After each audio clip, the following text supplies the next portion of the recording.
Muy buenas tardes a todas y a todos. Como nueva coordinadora académica de cultura de la Fundación General de la Universidad de Málaga y en nombre de su director, el profesor Diego Vera, os doy la bienvenida en primer lugar a todas las personas que participáis hoy desde casa en este noveno Dialogando, que es tan especial porque se ha convertido en nuestro primer Dialogando en casa.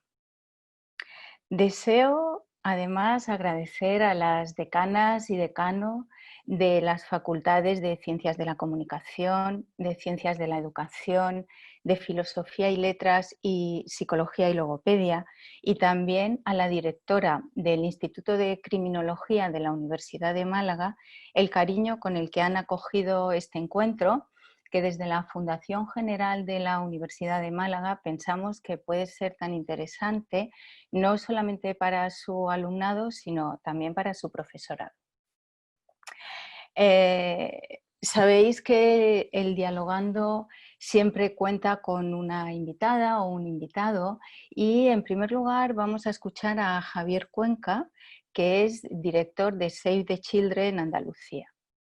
Esta fundación la conocemos todas y todos por su labor en defensa de los derechos de la infancia en más de 100 países y justamente este es el tema que vamos a abordar esta tarde, los derechos de la infancia y el COVID-19. Un tema que está de radical actualidad, es de radical actualidad y en el que debemos detenernos tanto sociedad como profesionales, como familias y reflexionar sobre él. Después de escuchar a Javier, daremos paso a una entrevista que en este caso le hará Teresa Sánchez, que en estos momentos es coeditora de la web de programas de Canal Sur y que también ha desarrollado su labor profesional en cooperación internacional tanto en ONGs para el desarrollo como en instituciones públicas nacionales e internacionales. Y tras la entrevista tendremos un tiempo de intercambio a través de las cuestiones que le hayáis ido planteando a Javier. Para que podamos gestionar del mejor modo vuestras preguntas, os pedimos que quienes estáis en Zoom utilicéis para hacer las preguntas la herramienta Preguntas que podéis ver en la parte baja de vuestra pantalla en el centro. Tenemos también el chat para comentarios y bueno, cualquier cuestión, cualquier problema técnico que os surja. Y quienes nos veis a través de Facebook, también podéis plantear vuestras preguntas por allí.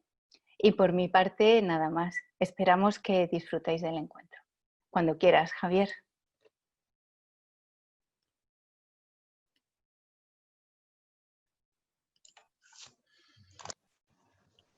Muy bien, muchas gracias, Luisa María. Bueno, en primer lugar, buenas tardes a todos y a todas. Quería primero dar las gracias, ¿no?, a la Fundación General Universidad de Málaga por haberme invitado, por haber invitado a Save the Children para compartir con vosotros y vosotras de esta forma tan peculiar, aunque ya casi 3 meses ya estamos casi acostumbrados, ¿no?, a tanta pantalla, a tanta videollamada. Pues un tema que a mí me apasiona y que en realidad me parece que la Fundación General Universidad de Málaga ha hecho una apuesta, ¿no?, importante por sacar a la luz y poner en la agenda pues una cuestión como es la de infancia, los derechos de la infancia en este momento de esta emergencia sanitaria y social, que como luego os contaré, pues no está tanto en la agenda pública, en la agenda política y en la agenda mediática, ¿no? Bueno, mi intervención la voy a estructurar de una forma, quiero dar un marco general de los derechos de la infancia, ¿no?, sobre todo desde un enfoque reflexivo, ¿no?, reflexivo porque es verdad que los derechos de la infancia son herramientas e instrumentos jurídicos, pero sí es verdad también que hay una gran parte cultural, de tradición y de asunción de la sociedad de qué son los derechos de la infancia, sobre todo conocerlos y también cumplirlos, ¿no?, y hacer que se cumplan. Y no solo de la sociedad, de los ciudadanos y ciudadanas, sino de una parte muy importante que son los tomadores de decisiones, ¿no? La clase política y los gobiernos, ¿no? Bueno, yo soy de Córdoba y llevo 13 años en la organización, pero es verdad que empecé mi trayectoria en el sector social trabajando en cooperación internacional al desarrollo y entré en Save the Children trabajando en países más desfavorecidos, en países en vías de desarrollo. Cuando tuve la oportunidad de entrar como director de la sede territorial de Andalucía, pues es verdad que me planteé de alguna manera como, bueno, sí, la intensidad de la vulneración de los derechos de los niños y niñas en otras latitudes, ¿no? En países muy frágiles, ¿no? Donde los sistemas públicos son bastante débiles, pues sí tenía sentido, pues de alguna manera sabía que en España era interesante y era importante trabajar los derechos de los niños y niñas, pero pensaba que había mucho camino andado, ¿no? Que había mucho camino andado y que igual no era tan necesario, por decirlo de una forma más informal, trabajar, ¿no? Por los derechos de los niños aquí. Sin embargo, progresivamente me di cuenta de que no era así, ¿no? De que hubo un enfoque de derechos y una mirada a la infancia, ¿no? Como sujeto de derechos, ¿no? No simplemente como persona objeto de protección, pues me fue enseñando que en nuestro propio país, en nuestra propia comunidad autónoma, las vulneraciones de derechos de los niños y niñas son flagrantes. Bueno, voy a compartir con vosotros una presentación.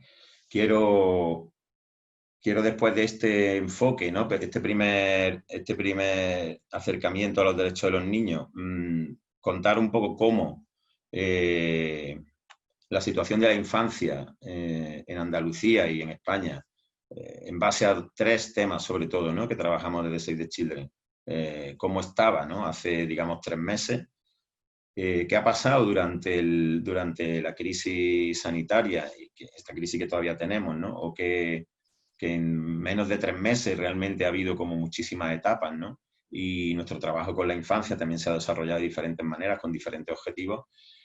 Y bueno, ¿y qué vemos desde Save the Children? Sobre todo que es necesario para que la desescalada ya hablando de reconstrucción, ¿no? y de una crisis económica y social que se nos viene encima, pues que creemos que es necesario para sobre todo proteger a los más vulnerables, ¿no?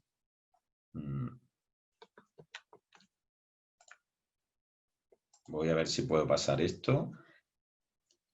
En cualquier caso,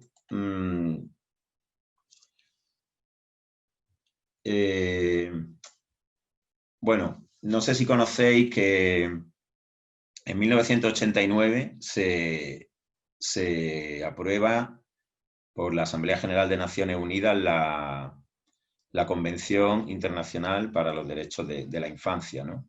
Es un cuerpo jurídico de 54 artículos que han ratificado y firmado todos los países del mundo, excepto Estados Unidos y Sudán, y que obliga de alguna forma a los estados a que en sus políticas públicas nacionales y en este caso en nuestro país autonómicas, pues tengan en cuenta todos los derechos que vienen en ese corpus, ¿no? Por otro lado, es un tratado internacional que al estar sometido de Naciones Unidas, está sometido al seguimiento y al control del Comité de Derechos del Niño, y cada estado es sometido, digamos, a una revisión o a un examen del grado de cumplimiento de estos derechos cada 5 años. Os he dicho antes que esa convención obliga, pero bueno, no es tan así. Lamentablemente no es vinculante, ¿no? Igual que las resoluciones de la Asamblea General de Naciones Unidas respecto a conflictos armados o a diferentes cuestiones no resultan ser vinculantes, sino que finalmente cada estado es soberano. Pues lo mismo ocurre con los derechos de los niños, ¿no? Entonces, cuando hablamos de que la Convención de Derechos del Niño no se cumple, independientemente de que no sea un instrumento vinculante, tampoco sabemos que, bueno, que la Constitución y que muchas leyes son vinculantes y que también las carencias de los sistemas hacen que se cumplan. Pero nuestra reflexión de por qué finalmente hay razones de peso y de profundidad que subyacen en esa vulneración y ese incumplimiento constante por parte de los Estados de esos derechos, por un lado, creemos que son dos temas. Por un lado, hay una concepción adultocéntrica de los derechos de los niños. ¿Qué quiere decir esto? Bueno, quiere decir que los niños y niñas son el único colectivo que posee unos derechos propios por sus propias características como personas, son el único colectivo que no defiende habitualmente por sí mismos los derechos. Todos los derechos de la población indígena son defendidos por la población indígena. Los derechos de las mujeres son defendidos por el colectivo de mujeres. Los derechos de los migrantes, los propios migrantes se pueden organizar, salvo contadísimas excepciones de colectivos además muy específicos, ¿no? De niños y niñas trabajadores en países latinos, andinos sobre todo, o temas así. Quien decide sobre los derechos de los niños no son los niños, ni las niñas, son los adultos. De ahí esa concepción adultocéntrica, no solamente para la implementación y para el cumplimiento de los derechos, sino en general, ¿no? Y yo siempre pongo un ejemplo muy, muy simple, quizá y muy de andar por casa, pero es cuando estás por ahí comiendo en algún restaurante con una familia y con los niños, y cuando se va a pedir a alguien algo de comer, pues normalmente los niños que coman cualquier cosa, que nosotros vamos a pedir las cosas buenas, ¿no? En fin, es un poco un comentario así muy sui generis, pero en realidad, si pensamos y nos paramos a reflexionar sobre esa situación, la mayoría de las veces, al final los niños se conforman con cualquier cosa. Y eso es por esa propia concepción que como adultos tenemos de que los niños, bueno, no tienen una capacidad de pensamiento crítico adecuada, no tienen una capacidad de participación social y política efectiva, lo que dicen, y bueno, son cosas de niños, y en realidad los niños son personas, igualmente que los adultos, igualmente que cualquier grupo de edad. Por eso mismo, también hay bueno, cuestiones, digamos, legales que hacen que también pierdan un poco de foco en cuanto a las decisiones políticas, como es que no votan, ¿no? Los menores de 18 años no tienen derecho al voto y tampoco consumen, ¿no? Entonces, en este mundo de consumo y de una economía de mercado donde también los públicos de consumo están muy, muy identificados y muchas políticas y publicidad, cualquier tipo de ciencia de empresa va enfocada a ciertos públicos consumidores. Ellos son consumidores efectivamente de ciertas cosas, pero indirectamente, no tienen una decisión sobre qué consumen, sino que son sus padres, normalmente sus tutores legales, los que van a decidir. Entonces muchas veces se va dirigiendo a ellos como consumidores muy pasivos o a sus adultos, ¿no? Por tanto, al no votar, están fuera del debate político, y al no tener una incidencia directa sobre la mecánica de consumo, pues tampoco tienen una influencia sobre el mundo empresarial, el mundo que también se toman decisiones bastante importantes en ese sentido. Y como consecuencia de todo esto, pues la inversión en infancia como un colectivo específico, con unas necesidades específicas, es totalmente insuficiente si no identificamos que es un grupo de edad, un colectivo que tiene esas necesidades específicas y esos derechos específicos, ¿no? ¿Cómo ha afectado la crisis del coronavirus, o cómo está afectando a los niños y niñas? Bueno, yo voy a empezar, en principio voy a hablar de 3 temas fundamentales, y es porque Save the Children ha entendido desde hace tiempo que debe de dirigirse sobre todo a grupos de edad que son los más vulnerables. Los sistemas de protección están capacitados para atender a los niños que tienen más necesidades, y entendemos que todo lo que atraviesa la situación de los niños y niñas sobre todo está trufado de cuestiones como desigualdad. Entonces, cuando trabajamos con los más vulnerables, tenemos que identificar grupos de niños y niñas que están sufriendo esa vulneración extrema o esa violación extrema de sus derechos, ¿no? Entonces nosotros agrupamos 3 grandes temas. Por un lado, creo que además esos 3, bueno, son 4 grandes temas, ¿no? Yo creo que esos 4 grandes temas afectan a todos los niños y de hecho, pues, quien más, quien menos se va a ver reflejado, que son cuestiones que a veces también salen en el debate, ¿no? Por un lado, hablamos de pobreza infantil y desigualdad. La pobreza infantil y la desigualdad, y pobreza infantil como un tipo de pobreza muy específica, que luego contaré. Por otro lado, la protección de la infancia contra todo tipo de violencia, y también haré un poco un breve repaso de esas formas de violencia. La educación partiendo también de la educación como una herramienta igualadora y como una herramienta que tenga la capacidad de compensar desigualdades, ¿no? Y siempre hablamos de pobreza educativa y hablamos de equidad educativa. Y por último, un enfoque muy específico en un grupo, un colectivo muy, muy específico, pero cuya vulnerabilidad es muy alta, que son los niños y niñas migrantes sin referentes familiares, ¿no?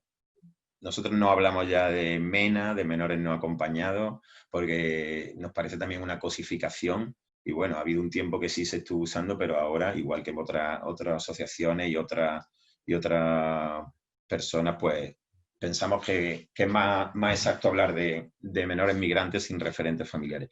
Y ellos, por lo que tienen dentro en su proyecto migratorio y por lo que pasan, ¿no? Las situaciones de violencia, de desprotección, de vulneración de derechos, nos merecen una especial atención.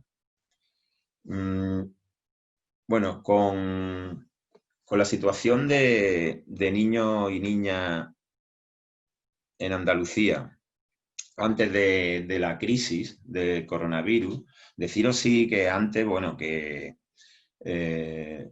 yo he dicho algunas veces en estos meses, ¿no?, con entrevistas y demás, que finalmente una emergencia humanitaria, una catástrofe natural, una emergencia sanitaria como la que nos ha golpeado ahora, desde luego es algo inesperado, pero si tú no tienes sistemas de respuesta rápida, como por ejemplo países que están muy acostumbrados a sufrir terremotos y han aprendido a tener sistemas de respuesta rápida y de alerta temprana para hacer frente a una emergencia, si tú tienes una casa con unos cimientos muy débiles y te llega un terremoto, probablemente tu casa se derrumbe. Si tienes una casa construida bajo sistema de alerta temprana y tienes un trabajo de prevención de desastres y de reducción de riesgos, pues probablemente tu casa se mantenga. Puede que sufra algún pequeño golpe, pero que se mantenga.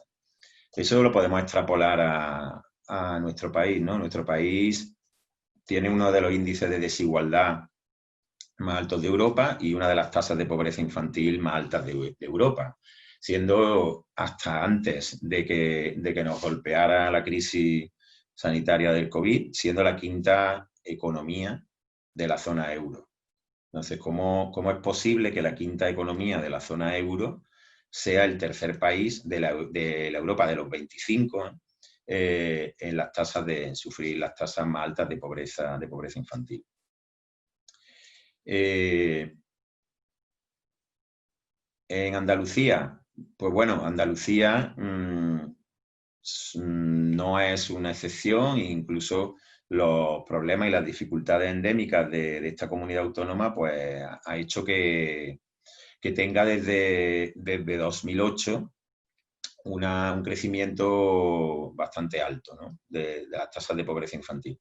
Una pobreza infantil que, por otro lado, al igual que os decía al principio, que los temas de infancia, pues bueno, no eran tratados de la manera más adecuada, ¿no? Y en la agenda política tampoco se tenían tan en cuenta una pobreza infantil que es real, pero es que sin embargo sufre un constante negacionismo por parte no ya solo de administraciones o de clase política, ¿no?, de administraciones públicas, sino también por parte de la sociedad. Discursos como que aquí no hay pobreza, o como bueno, que yo no he visto a un niño pidiendo por la calle, o yo no he visto a un niño como los que puedo ver en las fotos por ejemplo, del Sahel, ¿no? Entonces, precisamente, una situación de pobreza, nosotros siempre hablamos de ella como una vulneración de derechos. O sea, cuando un niño vive en una familia en situación de pobreza, no solamente el origen socioeconómico, no solamente hablamos de una cuestión de ingresos y de renta, hablamos de que los derechos que ese niño ve vulnerados como consecuencia de esa situación hacen que se encuentre en una situación de pobreza infantil. Por eso las tasas de pobreza infantil también están por encima de la media de pobreza general. Si vosotros veis cualquier estadística y veis que las tasas de pobreza infantil en comparación con pobreza de cualquier edad son mucho más altas. Porque una familia, por ejemplo, con 2 adultos, no tiene los mismos gastos que una familia con 2 adultos y 2 hijos a cargo. Una familia con 2 adultos tiene una preocupación claramente de una búsqueda de empleo, de poder insertarse en el mercado de trabajo, pero no tiene las necesidades que tienen unos niños, necesidades educativas, necesidades alimentarias, necesidades incluso de derechos que se consideran muchas veces secundarios y terciarios, ¿no? Como son el derecho al ocio, el derecho al tiempo libre, o el derecho incluso a la protección, ¿no? En Andalucía, ¿qué nos encontramos? Bueno, pues nos encontramos no solo en Andalucía, nos encontramos en toda España, ¿no? Como os decía, con ese negacionismo, por un lado, en cuanto a la clase política, para hacer frente a medidas muy específicas para enfrentar la pobreza infantil. Nos encontramos con unas tasas que desde 2008, que os digo que es la primera crisis. Hoy, pensando un poco sobre la ponencia, pensaba, bueno, llevamos 20 años del siglo XXI y ya llevamos 2 crisis muy, muy potentes, 2 crisis realmente devastadoras, ¿no? Y con ese crecimiento, pues bueno, nos encontramos con unas tasas de pobreza severa. No voy a entrar tampoco en definiros los indicadores, ¿no? Pero son indicadores que marca la Unión Europea y que marca el gobierno español, y los datos que yo ahora mismo os digo son datos oficiales. Nosotros no sacamos los datos de ninguna fuente que no sea organismos oficiales, y en este caso el Instituto Nacional de Estadística y la encuesta de condiciones de vida. Es verdad que también explotamos algunas veces los datos y demás, pero básicamente en Andalucía la pobreza es severa, es una pobreza donde los niños viven con carencias materiales severas, alimentarias, educativas, habitacionales, de desarrollo. Está en el 13,1, 13,3% de la infancia. Eso hace un número más superior a 200.000 niños y niñas. Entonces, para mucha gente eso es muy difícil de entender, y es muy difícil incluso de aceptar, ¿no? Porque parece que no vemos por la calle unas situaciones de pobreza muy, muy expresivas, ¿no? Porque pensamos que la pobreza que tenemos en nuestro imaginario es otra, ¿no? Bueno, pues el sistema, como decía antes, cuando hablamos de un sistema que esté preparado para una emergencia que pueda llegar, si el sistema está preparado va a contener el golpe. Si el sistema no está preparado, pues probablemente no contenga el golpe y provoque una auténtica tragedia social, ¿no? En estas circunstancias, ¿cómo han vivido o cómo están viviendo los niños y niñas de las familias más vulnerables esta situación? Esta situación, además aparte del confinamiento, que hablaremos después, del impacto del confinamiento, cómo están viviendo esa situación los niños y niñas que vivían o que viven en familia en situación de pobreza severa. Bueno, nosotros trabajamos también con un número de familias que oscila entre 4, 5.000, 5.500 al año, familias en situación de riesgo. Y las 2 primeras semanas del confinamiento le preguntamos, ¿no? Hicimos una encuesta a más de 2.000 familias, preguntándoles sobre todo, bueno, cómo estaban llevando el confinamiento, si había impactado en su situación profesional, laboral, si había impactado en la propia situación de bienestar psicoemocional de los adultos y de los niños, en tema educativo y demás. Aquí en Andalucía el 87% de las familias con las que hablamos nos dijeron que las 2 primeras semanas su situación laboral ya se había visto afectada. ¿Qué significa eso? Bueno, significa que nuestras familias, digo nuestras familias, las familias con las que trabajamos, algunas sí que tenían algún empleo medianamente sostenible, pero la gran mayoría de ellos tenían empleos precarios, trabajaban yendo a mercadillo a vender, limpieza doméstica, recogiendo chatarra, una serie de trabajos, lo que aquí en Andalucía también conocemos informalmente como haciendo chapuzas, ¿no?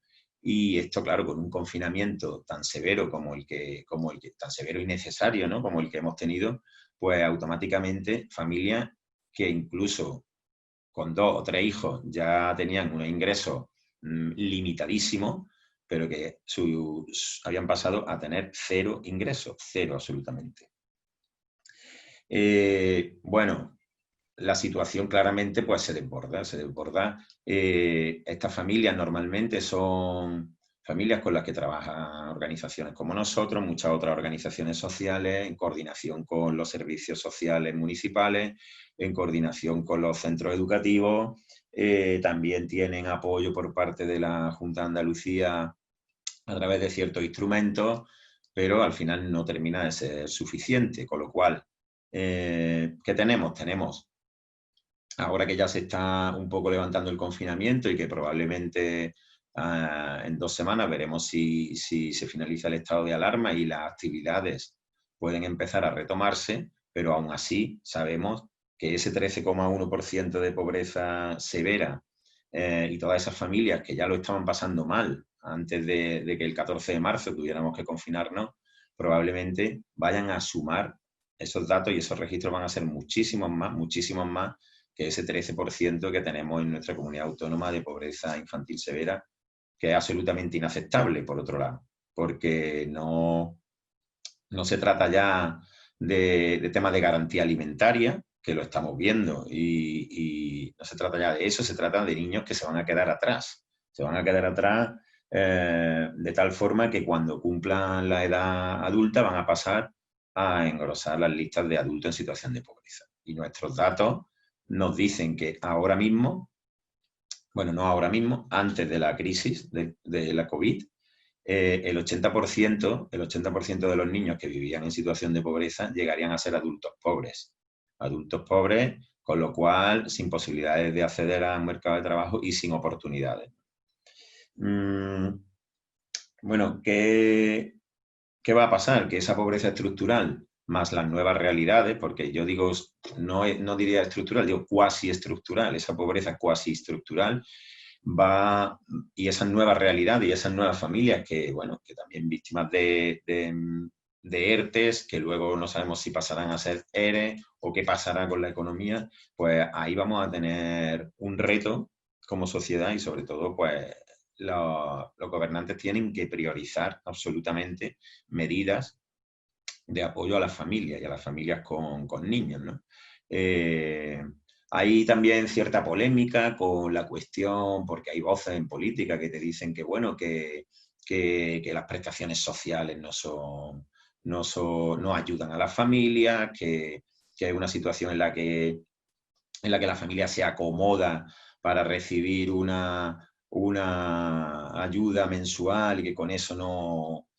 Pero nosotros siempre decimos que hay que promover el empleo, bueno, el empleo hasta la fecha, el modelo de empleo y el modelo de mercado, de economía de mercado que tenemos, no solo en España, sino en otros países a nivel global, está demostrando que estamos teniendo un montón de trabajadores pobres, trabajadores que tienen 1 y 2 trabajos y que son pobres, o sea, con lo cual ahora mismo las rentas mínimas y las rentas de garantía de ingresos son fundamentales. Menos mal que ayer, creo que escuché en la radio, que el Banco Mundial, uno de los órganos que más ha promovido las políticas de libre mercado y que más, con sus medidas, ha promovido o ha promocionado la desigualdad, menos mal que ayer también recomendó que se aseguraran y que se fortalecieran las políticas de rentas de garantía y de rentas mínimas. Entonces eso es importante porque es uno de los pasos que hay que dar para conseguir que las familias puedan organizarse, tener sus necesidades básicas cubiertas,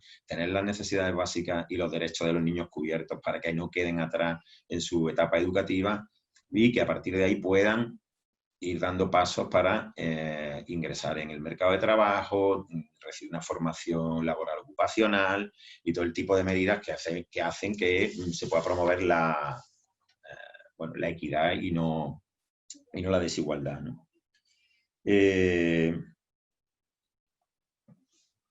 Bueno, tengo la presentación, en realidad son sobre todo fotos. Yo estoy hablando y tampoco vaya a haber mucha información en las diapositivas, ¿no? El siguiente tema que me gustaría tratar es la violencia contra la infancia.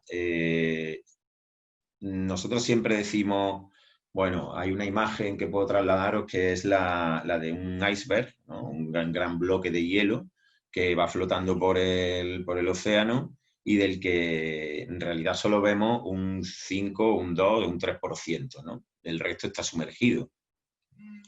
Esa imagen nos sirve mucho para hablar de la violencia contra la infancia. Para nosotros es un iceberg navegando y al que nadie hace caso porque eso poquito que se ve parece que son solo casos puntuales y los que se ven son siempre los más dramáticos. Los más dramáticos, los que son más escabrosos, los que la prensa finalmente trata con más, con el enfoque que quizás nos gustaría que fuera de otra forma y que lamentablemente muchas veces pues terminan en el peor desenlace, ¿no? Que puede ser la muerte, ¿no? Bajo ese 2-3% de cosas que se ven, hay un 95, un 96, un 97% de violencia contra la infancia, que no es solamente la peor de las formas, ¿no? La violencia para nosotros es un tema multidimensional y así lo concebimos. Hablamos de abusos sexuales, hablamos de violencia física, hablamos de violencia psicológica, hablamos de negligencia, cuidados no apropiados. Hablamos incluso de víctimas, de trata de personas, ¿no? Trata de niñas con fines de explotación sexual. Por supuesto, hablamos de violencia entre iguales, el acoso, y hablamos de una violencia nueva, como es la violencia viral, violencia en la red, ¿no? Violencia online. Esta situación que previamente os voy pasando, en realidad, me ha saltado la de pobreza ahora, ya estoy hablando de violencia, voy para acá. Vale. Bueno, os decía, esta violencia, en realidad, nosotros consideramos que hay un 95% de estos casos que no se denuncian, pero en los datos del año pasado nos decían que uno de cada dos niños que habían sido, de uno de cada dos casos de abusos sexuales se habían cometido contra menores de edad. Uno de cada dos casos. Con lo cual ya es muy significativo que esa denuncia, que esa violencia, que es una de las violencias más extremas, los abusos sexuales, el 50% de los que lo sufren sean niños y niñas. ¿Qué faltan? Nos faltan datos porque no sabemos, no tenemos datos fehacientes y muchos de los estudios, de las investigaciones que hay, sí que es verdad que son cualitativas, pero es verdad que a la hora de ofrecernos datos no son los más exactos ni los más actualizados, con lo cual es difícil también saber qué tipo de medidas hay que tomar. Y durante este confinamiento, lo que más nos ha preocupado ha sido precisamente eso. Que ahora el iceberg, como nosotros decimos, ahora ya ni se ve. Ahora ya se ha sumergido completamente en el agua y antes muchos casos de violencia entre iguales se veían en el instituto o en el colegio. De ahí solían pasar al entorno digital, ¿no? La violencia viral. Ahora nos preocupa muchísimo los casos de violencia viral que se puedan estar dando, de violencia en la red que se puedan estar dando durante el confinamiento.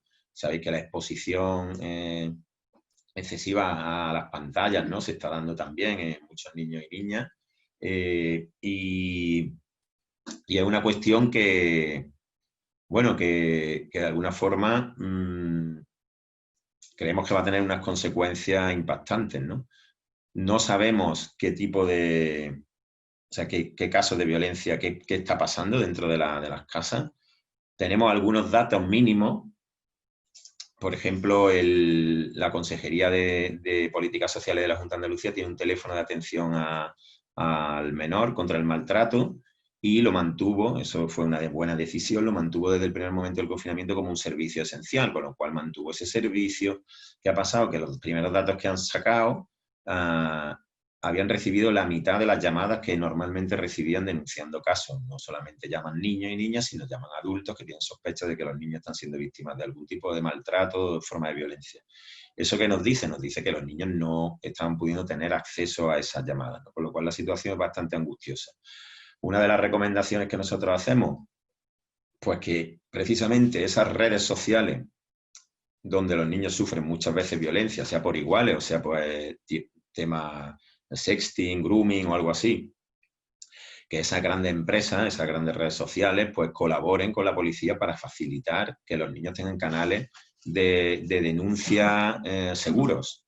Un espacio en la red que, bueno, que puede ser peligroso, pues a lo mejor se puede convertir en un espacio seguro, pero ahí necesitamos también que las compañías, que las grandes compañías que llevan que tienen esas redes, ¿no? Redes sociales, pues habiliten esos canales. Ahora mismo pedíamos también un canal seguro y fácil, de fácil acceso en la Policía Nacional. Ahora mismo las denuncias online no pueden ser, la Policía Nacional no admite denuncias online de menores, ni de delitos violentos, ni delitos contra la integridad sexual. Eso se tiene que hacer presencialmente en una comisaría, con lo cual estamos pidiendo un cambio rápido para que los niños y niñas pudieran tener unos canales más seguros y más rápidos de denuncia. Y sobre todo la parte de prevención y de sensibilización.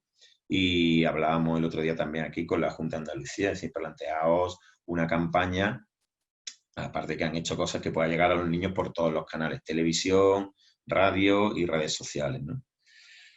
Bueno, ¿qué es lo que nosotros querríamos que sucediera? Bueno, después de este levantamiento de confinamiento y demás, pues en principio llevábamos mucho tiempo solicitando una ley integral de lucha contra la violencia que se ejerce contra la infancia, ¿no? Llevábamos mucho tiempo, no ya con este gobierno, sino con el anterior y con el anterior. Y ha estado siempre a punto de aprobarse. Bueno, esa ley por lo menos daría un marco y luego un reglamento y luego una estrategia en las comunidades autónomas para proteger a la infancia contra todo este tipo de violencia, ¿no? Porque no la hay. Hay una ley de infancia, pero no hay una ley específica de violencia contra la infancia. Esta semana también el secretario de Estado de Derechos Sociales anunció que, bueno, que era la primera ley que iba a salir justo cuando hubiera actividad parlamentaria legislativa en el Congreso, porque la tenían ya a punto y cuando ya se levantara el estado de alarma, que sería la primera ley. Y probablemente nos encontremos, por desgracia, consecuencias y de impacto psicológico sobre los niños y niñas de este confinamiento, de muchos que pueden haber sufrido este tipo de violencia, ¿no? Me voy a ir hacia atrás porque quería hablaros ahora de educación, ¿no? Considerando que ha sido uno de los temas de los que más se ha hablado durante la crisis y que se va a seguir además hablando, ¿no? Porque bueno, las tasas, los grandes, educación son muchos los temas que se pueden hablar, ¿no? Desde currículum, desde enfoque, desde metodología, y es verdad que es una de las cuestiones que más debate genera por los diferentes enfoques. Nosotros sí que nos gusta hablar mucho de equidad educativa, ¿no? De cómo la educación puede realmente ser una herramienta que luche contra la pobreza y que promueva la equidad, ¿no? Nosotros no podemos permitir tener un sistema público de educación que deje a los niños más desfavorecidos, más vulnerables atrás. Y está pasando, y nuestros últimos estudios, lo que mostraban era que un niño en una situación, en una familia, en una situación de vulnerabilidad, en una situación de pobreza, tiene 4 veces más posibilidades de repetir cursos que un niño que esté en una familia que no tenga dificultades, ¿no? Que no esté en situación de pobreza. Para eso siempre hemos pedido un sistema fuerte de becas y ayuda, siempre hemos pedido un refuerzo educativo a esos niños y niñas y siempre hemos pedido medidas compensatorias y que promuevan la equidad educativa y que no promuevan la desigualdad. Y en este caso no solamente hablamos de cuestiones académicas, sino actividades extraescolares, clases de refuerzo, todo eso es lo que también se ha recortado, ¿no? Y que hace que la inversión por alumno en Andalucía en los últimos años no sea de las más altas, ¿no? Es verdad que en Andalucía el abandono educativo prematuro ha ido bajando, pero también volvemos a ver lo mismo, que los que más abandonan prematuramente los estudios son los niños y niñas pertenecientes al quintil más bajo de ingresos, ¿no? A las familias que menos ingresos tienen. Es necesario un trabajo además integral, porque muchas veces los indicadores o una de las características de la familia en situación de pobreza viene también de una situación de pobreza previa de pobreza educativa previa de los padres, ¿no? de los adultos que son cabeza de familia. Familias que donde ninguno o uno de los dos padres no ha terminado la secundaria, tienen más riesgo de estar en situación de pobreza. Las familias monoparentales o monomarentales, como nos gusta llamar, y las familias también de origen extranjero, ¿no? Esos son 3 indicadores. Si tu familia, tu padre, tu madre o los dos no han terminado la secundaria, no pueden acompañar en procesos educativos y no pueden hacer frente también a gastos ocultos que tiene el sistema público de educación, si no tiene en la escuela una medida compensatoria, pues bastante difícil que pueda salir solo adelante, ¿no? Entonces, apostamos por esas medidas de equidad. ¿Qué ha pasado durante la crisis del coronavirus? Bueno, pues primero un auténtico lío, yo lo digo como padre, ¿no? De una niña de 12 años, que fueron las 2 primeras semanas bastante inestables en cuanto a qué plataforma utilizar, qué conexión con qué profesor, si alguno estaba, el otro no. En fin, supongo que si algunos sois padres o tenéis niños que conozcáis, sabéis que ha sido un poco... Pero sobre todo, los niños que cuentan con dispositivos en casa, con una conectividad en casa, con los padres con ciertas habilidades y un capital cultural y posible para poder acompañarlos en los procesos educativos, han tenido dificultades, pero quien más dificultades ha tenido y está teniendo son los niños y niñas que no han podido... Bueno, que no tenían ni siquiera internet en casa, ¿eh? Nosotros la encuesta esa que os decía al principio, que preguntamos a esas 2.000 familias, a nosotros nos decían que 4 de cada 10 familias no tenían ni dispositivo electrónico ni conectividad en casa. Tenían sí los datos del móvil de la madre o del padre o de los dos, pero ya me diréis cómo sigues un curso académico con 7, 8, 10 asignaturas en la ESO o las que tengan en primaria 6 o 7, con los profesores, con el móvil de tu madre o cuando te gastan los datos del móvil, ¿qué hacen, ¿no? ¿Qué impacto ha tenido? Bueno, ha tenido un impacto como el cierre de escuelas. O sea, el cierre de escuelas ha sido para los niños un impacto alto porque, primero, la reducción del tiempo lectivo. La reducción del tiempo lectivo incide negativamente en el rendimiento escolar, eso es clarísimo. Luego hay un tema que afecta más a los niños y niñas en situación de vulnerabilidad, que es el llamado olvido veraniego, ¿no?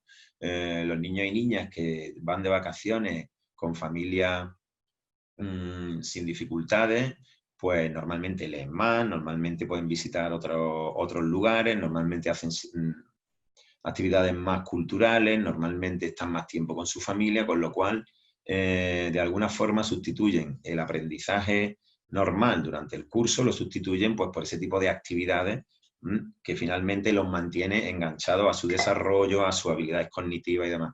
Los niños y niñas que no tienen esas posibilidades de ir de vacaciones, que sus padres no les pueden ofrecer otras alternativas, que normalmente están más tiempo viendo la tele, normalmente van a tener más dificultades para luego seguir manteniendo las competencias que habían, bueno, y los conocimientos sobre todo que habían adquirido, ¿no?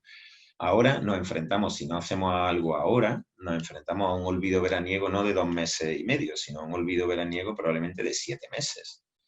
Con lo cual eso puede ser absolutamente devastador y definitivo para una gran cantidad de niños y niñas, que no puedan tener acceso a a unos contenidos y a un seguimiento adecuado, ¿no?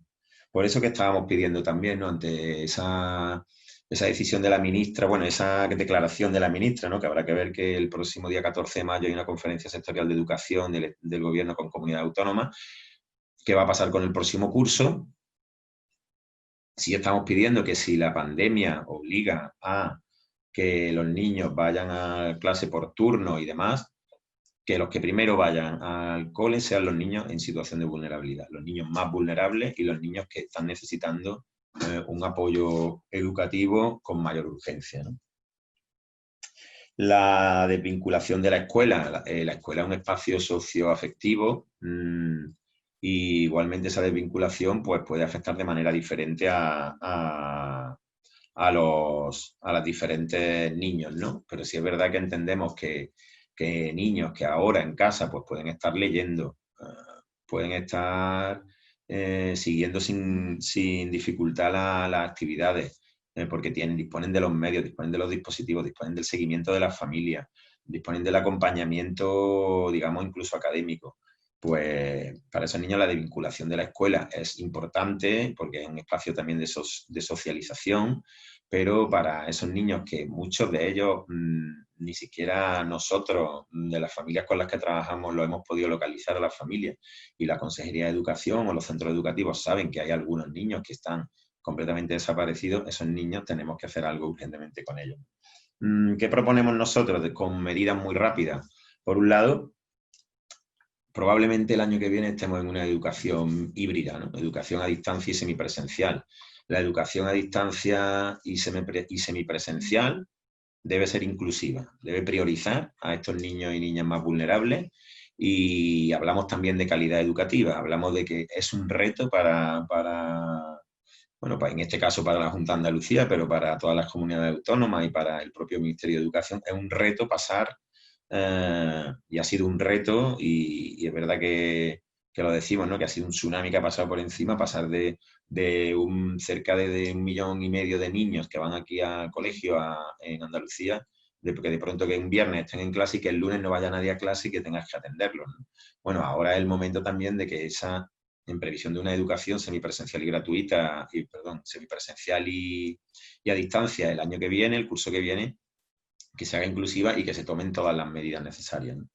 Por otro lado, es importante que para evitar ese olvido veraniego haya un programa de refuerzo educativo potente, un programa de refuerzo educativo veraniego, estival, ¿no? Que tenga, por supuesto, un foco en contenidos educativos, pero que trabaje mucho desde un enfoque psicosocial, porque el impacto psicosocial, psicológico, que puede haber generado este tiempo de confinamiento en los niños y niñas está todavía por medir.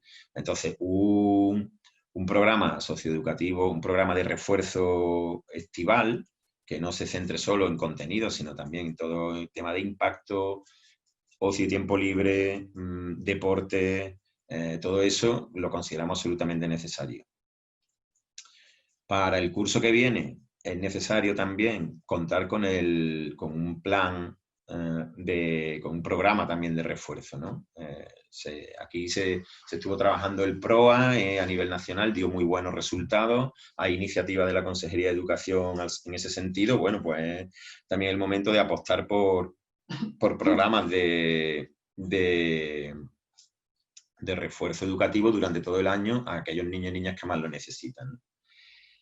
Por supuesto, es una reflexión y una recomendación que nosotros hacemos durante mucho tiempo. Profesionales y del ámbito educativo hablaban del excesivo peso que tenía el currículo, ¿no? Que el currículo escolar estaba demasiado cargado, y bueno, pues a lo mejor el curso que viene hay que aliviar un poco ese currículum escolar, igual no tantas materias, y centrar en otro enfoque que otros países de nuestro entorno ya lo están haciendo, centrarnos más en competencias, en una adquisición de unas competencias básicas, otro tipo de enfoque, ¿no? Más que cargar el currículum. Y a lo mejor ahora, bueno, un tema que estaba en el debate sobre el educativo de hace tiempo, pues ¿por qué no hincarle el diente ahora, ¿no?, a ese debate? Y bueno, lo que siempre decimos, ¿no? Que haya un sistema de beca y ayuda, y ahora mucho más, ¿no? Y que priorice a los más vulnerables, que no sea la nota y lo que cuente, sino que se tenga en cuenta la situación de vulnerabilidad de ese niño o niña, ¿no? Y bueno, y como una recomendación clara que yo creo que vamos a hacer siempre a partir de ahora es, bueno, tener un plan de seguridad y un plan que vaya siempre cumpliendo con las recomendaciones de las autoridades sanitarias, ¿no? Bien, por último, quería hablaros brevemente de la cuestión de infancia migrante y refugiada, ¿no? Es verdad que es un tema también bastante, bueno, polémico para mí no lo es, pero es verdad que se ha pretendido hacer mucha política y muchos discursos de odio y xenófobos al respecto. Pero los niños y niñas migrantes, los que llegan solos a nuestras costas, son los que encuentran una situación de mayor vulnerabilidad. No están huyendo, no están viniendo por gusto, están huyendo de la guerra, están huyendo de la violencia, incluso de la violencia en sus propias familias y en sus propias sociedades por muchas prácticas tradicionales, pseudo-tradicionales y pseudoculturales nefastas. Están huyendo de persecución política por razón de ideología, de orientación sexual, exacto, y algunos vienen huyendo de una pobreza, buscándose una vida mejor, ¿no? Entonces, es verdad que Andalucía es una puerta de entrada y que muchos van con un proyecto migratorio que va a terminar, que quieren terminar en Cataluña o en Francia o en Holanda o en Euskadi, pero muchos sí se quedan aquí, y una vez que entran por las costas andaluzas, la Junta de Andalucía es su tutora legal y tiene la obligación de hacer, bueno, de protegerlos, ¿no? Nosotros trabajamos con ellos en la primera línea, en las costas, en llegadas, y también con el sistema de protección, un poco, sobre todo, dando esa mirada de infancia, detectando los perfiles más vulnerables, que son víctimas de trata, potenciales solicitantes de asilo, refugiados, o algunos que vienen con excedentes de violencia importantes. Durante este confinamiento, bueno, lo que hemos estado hablando con el sistema de protección parece que han estado respondiendo bien, que han respondido bien, pero bueno, la incertidumbre que ellos tienen, porque muchos de ellos llegan con 16 años, cuando cumplen 18 se van a quedar en la calle del centro de protección, toda esa incertidumbre, pues lo que hace es que ahora quizás este momento de confinamiento pueda promover también unas medidas diferentes una vez termine el estado de alarma, ¿no? En todo caso, es una situación muy voluble, muy fluctuante. En 2018 hubo un altísimo número de llegadas de niños y niñas que colapsó directamente el sistema de protección, y en 2019, por cuestiones, bueno, políticas y económicas y demás, no llegaron tanto, y es ahora un momento en el que realmente el sistema tiene capacidad para enfocar otra manera de atender y de acoger a estos niños cuando se puede aprovechar, ¿no? Pero bueno, en este caso sí es verdad que no hemos detectado en el sistema de protección grandes problemas con estos niños y niñas durante el confinamiento, y parece bueno, que han tenido una buena atención, ¿no? De manera general, bueno, creo que tengo un poquito de tiempo. Sí me gustaría, a ver si puedo pasar adelante, porque antes estaba. Me gustaría, a ver, estoy intentando pasar la diapositiva. Vale. ¿Qué nos queda? Bueno, os he dicho un poco las recomendaciones que nosotros haríamos, pero hay una iniciativa que el otro día en el Parlamento la lanzó el presidente de la Junta de Andalucía, y que de manera inédita y que nosotros celebramos, pues contó con el apoyo de todos los grupos parlamentarios, ¿no? Que era una alianza para la reconstrucción de Andalucía después de esta crisis, ¿no? Bueno, ahí tenéis los 6 ejes que se han lanzado. Es verdad que nosotros vamos a pedir de manera ya le pedimos al gobierno que incluyera un eje de infancia, pero bueno, no ha podido ser, pero yo he señalado en rojo los que creo, a pesar de que uno de nuestros lemas es la infancia en todas las políticas, y seguramente esos 6 ejes deberían de tener una parte dedicada también a la infancia, pero sobre todo la educación, la integración social y la digitalización, unida a toda esa brecha digital y a toda esa necesidad de tener en cuenta que probablemente esta pandemia pues esté aquí para quedarse o podamos sufrir otra, pues el momento de dar el salto a esa digitalización, ¿no? Y bueno, esto acaba de crearse esta semana una comisión parlamentaria para empezar los trabajos y tal. Nosotros esperamos que sea lo antes posible y que haya una planificación y sobre todo destinar recursos económicos y eficientes para la puesta en marcha de las medidas, ¿no? Vale, y solo quería terminar, a ver si puedo, con... Bueno, ya que os he estado hablando, ¿no? Y quizás algunos temas demasiado técnicos, demasiado vinculados a derechos. Nosotros en nuestro trabajo con más de 5.000 niños en España nos gusta mucho hablar con las familias, preguntarle a las familias y que ellas mismas tengan una posición de toma de conciencia de que se pueden empoderar de su situación y que pueden ellas mismas denunciar su situación o contarnos un poco cómo están viviendo la realidad, ¿no? Entonces, traía aquí un par de testimonios, espero que los veáis bien. Y esta es Noelia y es la madre de 2 chavales que participan en nuestros programas y ella también. Y esto fue su testimonio justo antes bueno, un mes antes de la situación de emergencia, ¿no? A ver si lo podéis escuchar. No, es que no tengo grupo.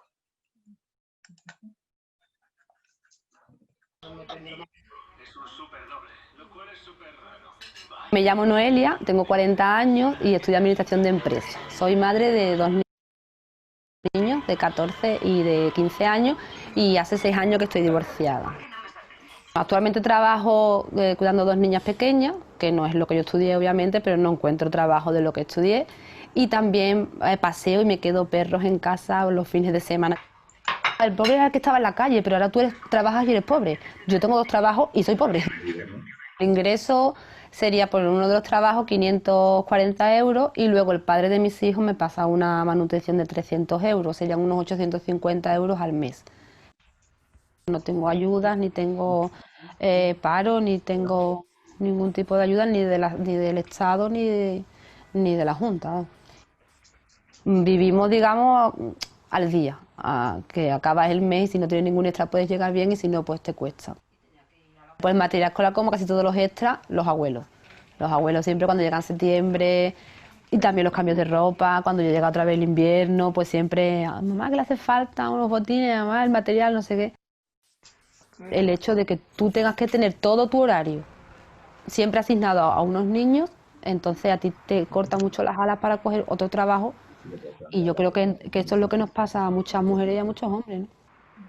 Claro, todo el mundo tiene mucho la cultura del pobre, ya hemos aceptado todo como somos pobres y como que lo hemos tragado. Venga, ya somos pobres, lo hemos tragado. Es que no hay trabajo, es que no hay.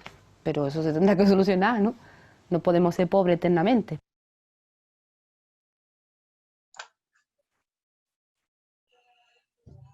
Bueno, esa es Noelia, esa es una madre de una familia monomarental y pues, ella da voz a lo que antes más o menos he contado, ¿no? Ahora sí me gustaría, si somos capaces de pasar a la siguiente diapo, que aquí no tengo... Vale. Bueno, quiero que escuchéis también a una niña, la vamos a llamar María, ¿vale? Y bueno, lo que hicimos nosotros al principio de la crisis de coronavirus era, como dije, preguntamos a las familias cómo estaban y tal, y dentro de esas familias que nos dijeron que no tenían acceso a dispositivos digitales o conectividad, lo que hicimos fue, bueno, a través de convenios con empresas de telefonía, de conectividad y demás, entregar algunas tablets y conectividad y también el seguimiento educativo que llevábamos haciendo todo el año, porque nosotros estamos durante el estado de alarma trabajando con todas las familias y niños y niñas con los que trabajamos durante el curso escolar, ¿vale? Entonces, bueno, quería también que escucharais este testimonio de María.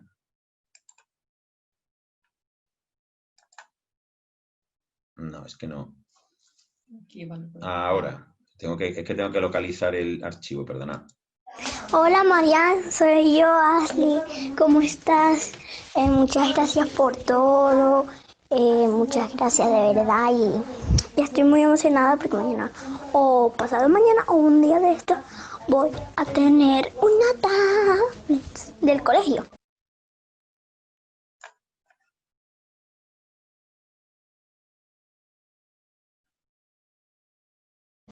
Y estoy muy emocionada. Te quiero mucho, te mando muchos besitos. Que estés muy bien y no salgas de casa.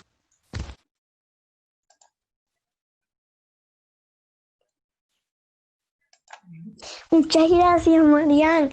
Me encantó esto, de verdad, estoy súper, súper feliz. Wow.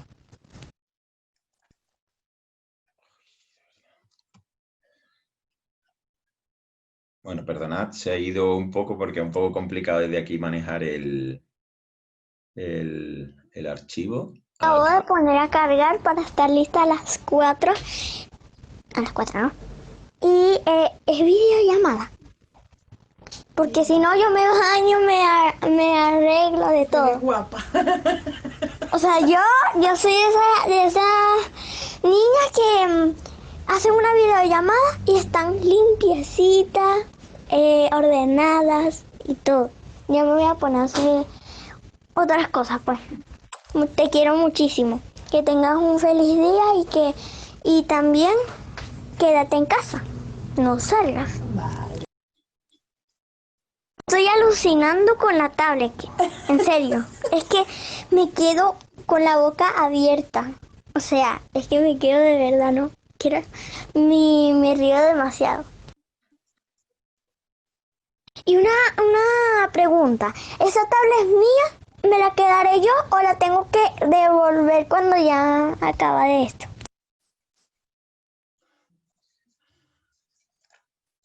Bueno, pues era un poco terminar con algo que os llegue de verdad, ¿no? Sino la alegría de esta niña bueno, que al final nosotros desde Save the Children o en nuestro trabajo contribuimos un poco a poder mejorar la vida de estos niños y niñas, pero sí que necesitamos que haya una conciencia social completa de los derechos de la infancia, un reconocimiento de esos derechos por toda la sociedad y sobre todo por los que toman decisiones y los que asignan recursos, ¿no? Finalmente los decisores políticos, ¿no? Así que nada, agradezco mucho vuestra atención y pasamos a las preguntas si queréis. Bueno, hola. Yo lo primero, agradecerle a Javi, su ponencia y agradecerle especialmente, bueno, primero os quería comentar a todos los que participáis en este foro que se celebra esta tarde, que sois muchos por lo que veo en el número de participantes, que no es que nos estemos saltando las medidas, la distancia de seguridad, que nosotros también somos fan de Fernando Simón, es que somos pareja.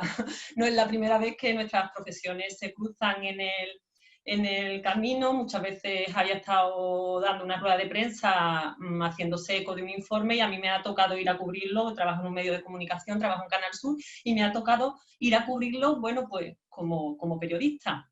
Pero sí que es verdad que la forma en la que estamos hoy juntos es diferente y estas son las otras historias, las historias paralelas que trae el confinamiento. Entonces, bueno, simplemente lo quería compartir con todos vosotros para que lo supierais. Recordaros que este evento se está retransmitiendo en Zoom, en la plataforma Zoom, nos habéis inscrito y tenéis acceso a él, y también en directo en Facebook, y que podéis plantear todas las preguntas que queráis en ambos sistemas. Ya veo que hay bastantes preguntas en Zoom, ahora lo miraremos en Facebook.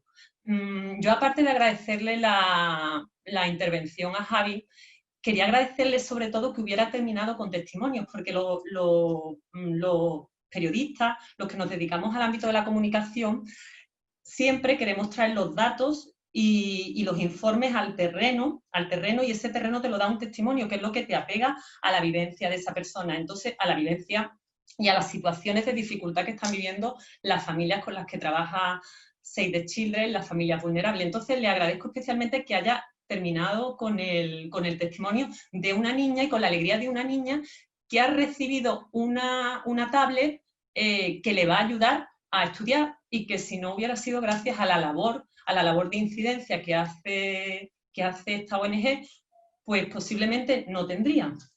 Y me gustaría, has hablado de medidas en torno a la educación relacionadas con el nuevo curso, que se plantea con muchas dudas, pero me gustaría incidir un poco más en ellas, porque las familias hemos terminado el curso pues básicamente como hemos podido. Los que tenemos la suerte que podemos teletrabajar, pues podemos hacernos caso de nuestra hija o hijo, pero bueno, hay otras personas que se han tenido que reincorporar, que no tienen esa base, ese colchón de los abuelos tampoco, y eso va a seguir estando a lo mejor el próximo curso. No sabemos cómo se va a afrontar el próximo curso en ese sentido, pero es que aparte la manera de acabar los contenidos telemáticos no están implantados en la educación.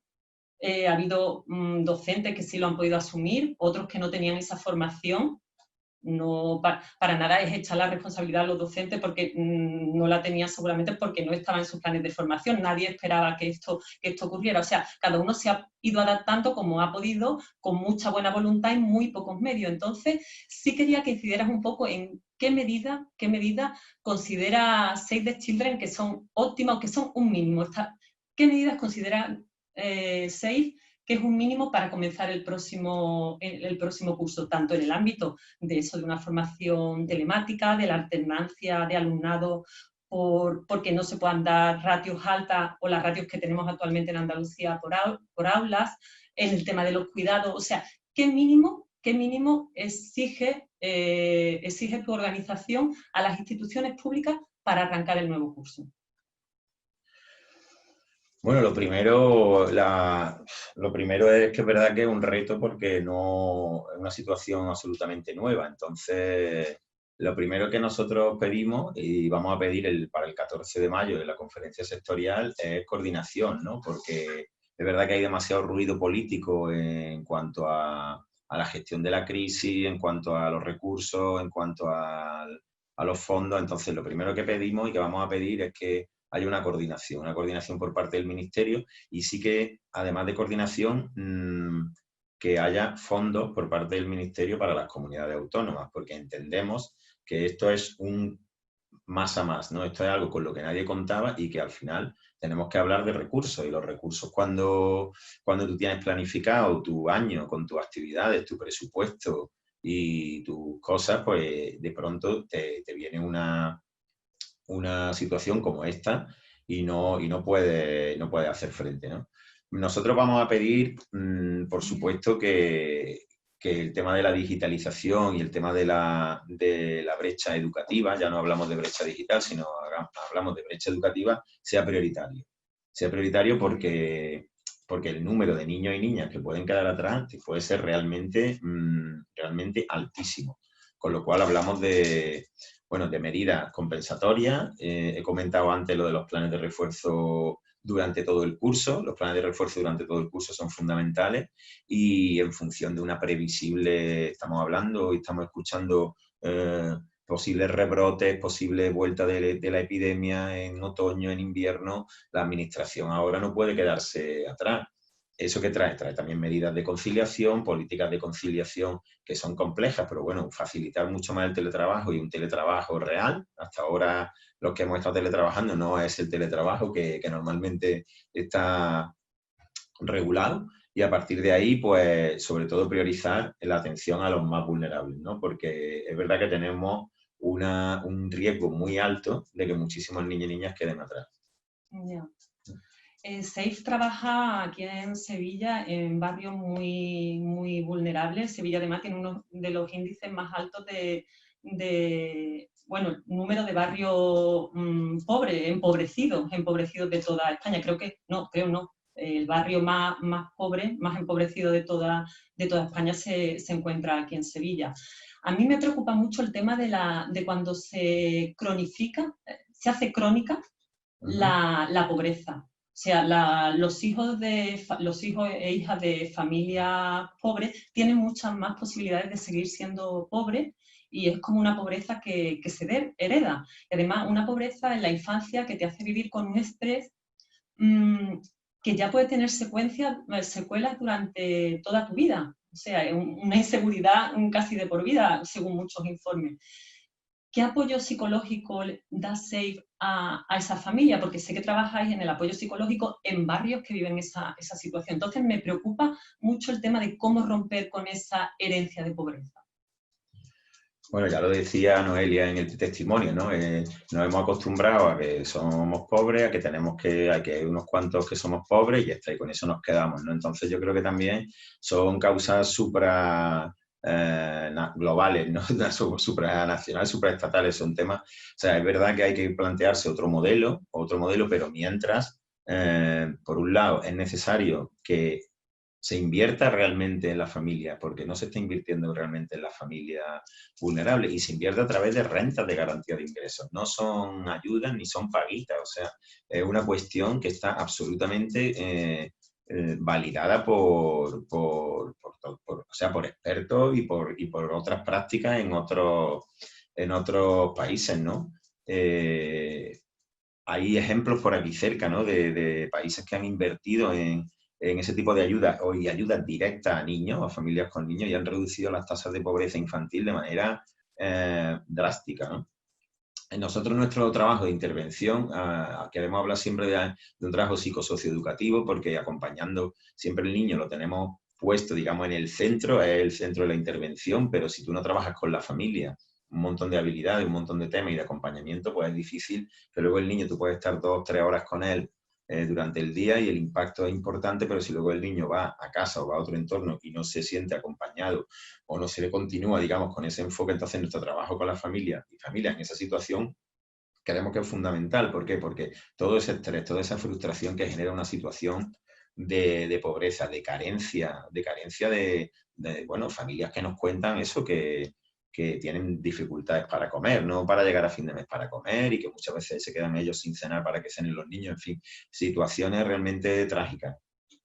Pues el acompañamiento bueno, cuando hace falta un acompañamiento psicológico, hablamos de tema terapéutico, lo hacemos, pero el acompañamiento psicosocial a la familia, para que esa familia también se empodere, esa familia tenga capacidad también, incluso para ir a servicios sociales y entender cómo pedir una ayuda, cómo pedir una renta, cómo pedir cualquier cosa, cómo poder seguir avanzando, es una de las cosas que nosotros solemos hacer, ¿no? Y es verdad que cuando tú trabajas 3, 4 años con una familia, con un niño, notas que hay un cambio y notas que hay, es verdad que muchas familias nos dicen, finalmente, pues yo lo que necesito ya es un trabajo, claro.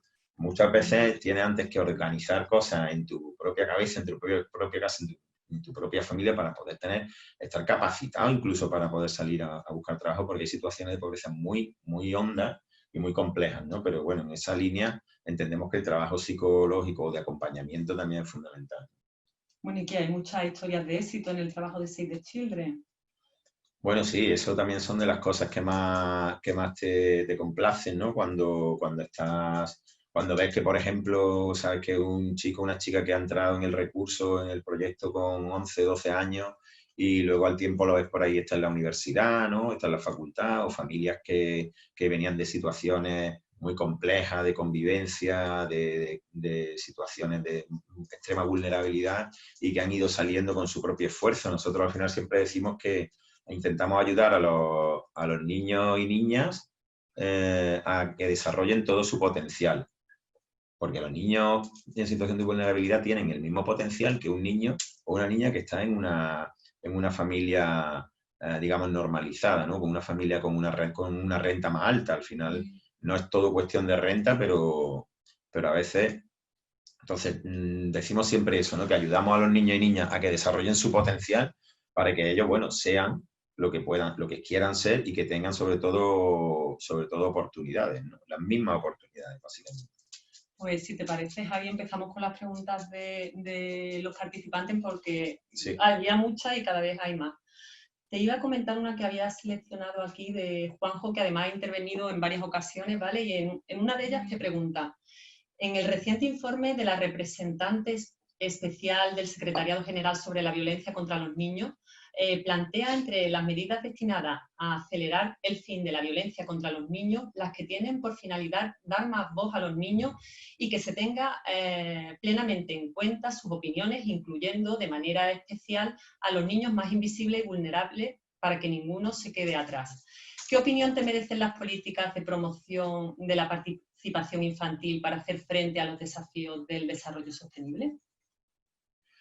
Bueno, pues es verdad que no he hablado de la participación, sí es que es verdad que al principio he dicho que la participación sociopolítica de la infancia es prácticamente inexistente, pero bueno, por supuesto el derecho del niño a ser oído y a participar y a que se le tenga en cuenta en las decisiones que a él, mínimamente, que a él y a ella le competen, eso es uno de los principios rectores de la Convención de Derechos del Niño, ¿no? No solamente el derecho a ser escuchado en temas judiciales o en temas que le afecten, que no lo son, ¿no?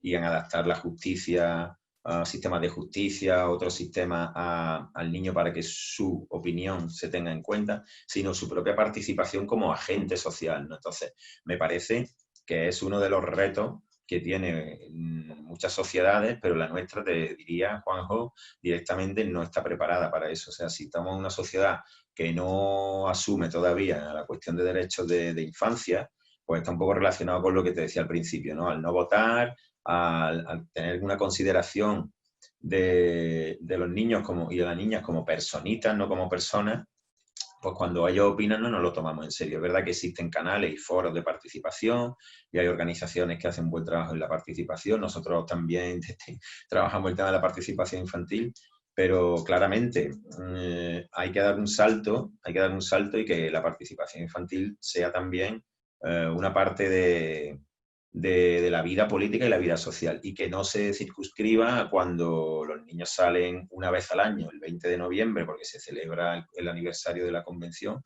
y salen a participar en, pues, no sé, en algún parlamento autonómico o en el Congreso, ¿no? Entonces estoy totalmente de acuerdo en que además, tomando las medidas adecuadas, digamos, ¿no? Sí que podría ser un canal muy interesante sobre todo para los temas que tú decías, ¿no? De denunciar casos de violencia, incluso para la prevención y la promoción del buen trato, ¿no? Salgo del campo de visión porque es que tengo que leer en otra pantalla las preguntas, ¿vale? Pues mira, aquí hay un espectador anónimo que te pregunta. La Ley de Protección de la Violencia contra la Infancia, que está a punto de aprobarse, parece que carece de una partida presupuestaria que haga posible ponerla en práctica, con lo cual la convertiría en un marco normativo muy necesario pero estéril. Desde Save the Children estáis orientando en este sentido para establecer unas garantías económicas mínimas que permitan llevarla a cabo. Bueno, yo en realidad son los compañeros de Madrid, del Departamento de Incidencia Política en Madrid, los que están haciendo más incidencia directa con el Gobierno y con el Congreso, pero me extraña, vamos, lo voy a preguntar, me extraña mucho que nosotros, Save the Children, si hemos contribuido y hemos participado tanto, igual que otras entidades, en la construcción de esta ley, no demos por bueno que no lleve una memoria económica junta. Eso te lo digo claramente porque cualquier medida normativa que vaya asociada con una memoria económica, pero vamos, desde luego, si el estado de la ley, que ya estaba casi el anteproyecto y según lo que tengo entendido, ya debería de tener una memoria económica junta. Entonces, bueno, lo voy a preguntar, pero creo que debe de tenerla, ¿no? Porque estoy de acuerdo contigo, una ley sin sin presupuesto no tiene sentido. Es verdad que muchas leyes luego hay que desarrollarlas normativamente y hay que hacer decretos, hay que hacer tal, pero si no tiene una memoria económica junta no tiene sentido, porque no va a tener impacto las medidas que vengan contenidas en la ley. Isabel Bernardo se queja de que hay mucho maltrato institucional y político, que existe en muchas zonas de España con muchísima pobreza y viviendo en situaciones muy desfavorecidas, y que las diferentes administraciones, central, autonómica y local, se echan la pelota. Que en definitiva, al final nos encontramos ante un maltrato institucional, dice Isabel Bernardo. Sí, es una cuestión que muchas veces el tema de infancia se ha instrumentalizado de muchas maneras, ¿no? Al final, es verdad que parece que cuando hay un color político entre administraciones se entienden, pero bueno, yo creo que no tiene por qué ser siempre así, ¿no? Está claro que hay cuando no se presta especial atención a un colectivo que además sufre las más altas tasas de pobreza, que sufre una violencia importante, que no tiene una ley, ¿no? Y una violencia que es un fenómeno que hay que conocer porque es absolutamente desconocida, ¿no? Pues sí está claro que en temas de educación pues permite que haya una brecha educativa en la que tantos niños y niñas quedan atrás, pues sí está claro que en ocasiones se da ese maltrato institucional, ¿no? Y creo que, y te lo digo muy aunque parezca que queda de titular, te lo digo muy en serio, yo creo que es porque los niños no tienen derecho al voto. O sea, vosotros hacéis un pequeño pensamiento de que se pudiera votar de los 16 años para arriba o de los 14 años para arriba. Muchos políticos en sus mítines se dirigirían directamente a los niños de 14 y 15 años con grandes promesas, o en sus programas electorales irían medidas dirigidas a ellos para que ellos pudieran leerla, entenderla y demás. O sea, y entonces, claro, pues tenemos un número de personas que, ojo, que son el 20% de este país, ¿no? El 20% en Andalucía, más o menos estamos iguales, y es una quinta parte de la población, ¿no? Con lo cual se somete a un maltrato institucional en ocasiones absolutamente injusto, ¿no? Pues me avisan de que tenemos tiempo para una última pregunta, ¿vale? Vale. María pregunta cómo garantizar que las rentas mínimas no perpetúen las desigualdades de género y releguen más aún a las mujeres en situación de vulnerabilidad a tareas de cuidado no remunerado, en lugar de promover su incorporación al mercado de trabajo remunerado. Bueno, pues el debate de las rentas mínimas, que por suerte está ahora mismo ahí muy alto, las rentas mínimas normalmente vienen asociadas con un plan de inserción sociolaboral. ¿Por qué? Porque es verdad que si tú en prestaciones sociales no contributivas solamente te destinas ayuda económica, es verdad que va a ser más complicado. Entonces, las rentas mínimas deben de tener perspectiva de género, claramente, ¿no? Para que cuando se diseñen planes de inserción sociolaboral y de acompañamiento, haya políticas de equidad de género en las mismas, ¿no? Y que no sea pues el cabeza de familia masculino el que acceda a ese plan y no la cabeza de familia femenina, ¿no? O sea, que sea el hombre y la mujer, ¿no? En este caso, ¿no? Voy a tomar además en cuenta esa, porque ahora mismo la renta mínima aquí en Andalucía, el nuevo gobierno está dándole una vuelta, ¿no? al instrumento como lo había diseñado el anterior gobierno, en cuanto al alcance, la cobertura y demás, y eso también es un punto importante para que en esas medidas de inserción, ¿no? Tengan también una perspectiva de género. Bueno, pues si te parece, aquí terminamos. Vale. Agradecer a todos los No se te ve.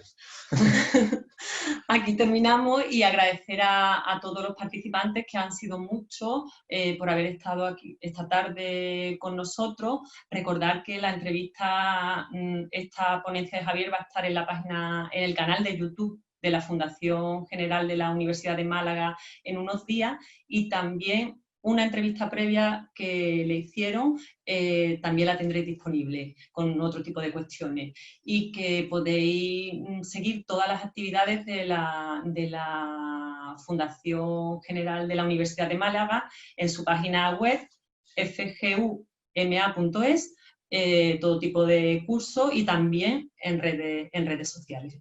Muchas gracias por haber participado. Bueno, muchas gracias y de nuevo a la Fundación General Universidad de Málaga y espero cuando esta situación pase que nos podamos ver en persona allí dialogando otra vez, ¿vale? Un abrazo fuerte. Hasta luego, gracias. Hasta luego.